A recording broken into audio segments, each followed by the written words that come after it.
I'm tired of people pretending that this version of Superman was an evil sociopath or in any way similar to Injustice or Ultraman. Then we've got a picture here of Henry Cavill as Superman from the Zack Snyder films, the DCEU. Yeah, I think it's a stretch to assume and to say that he is like a sociopath. We did see some versions of his character that were played out as kind of like evil or brainwashed or kind of like messed up. Obviously, there was the Nightmare Realm where they had like these scenes of him fighting Batman and other heroes, other people having died, like Lois Lane, which obviously instigated that kind of change in him.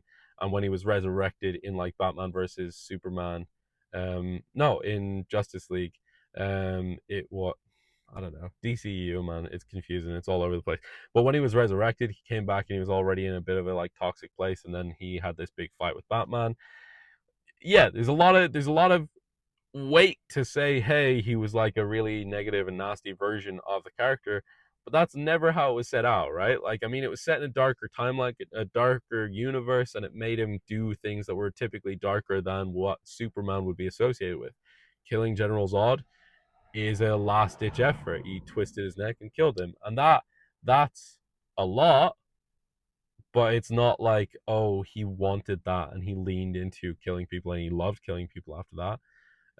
He was broken after that. He was devastated and he was hurt. So obviously, the version of Superman that we had with Henry Cavill was not intended to be this hopeless sociopathic character, but it was meant to be a dark, complex, twisted version of the character.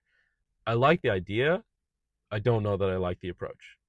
I wasn't super big on it. I wasn't a big fan of the DCEU in general.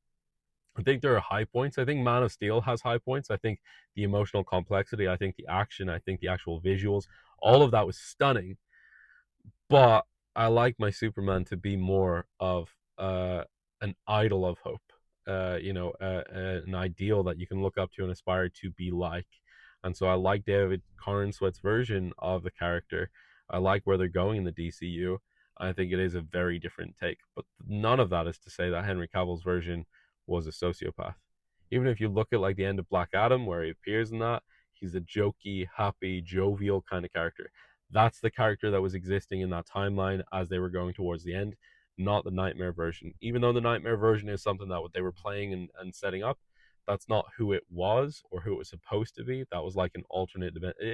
It's all over the place. But no, I think Henry Cavill's version could have been great, and we unfortunately didn't get nearly enough of that.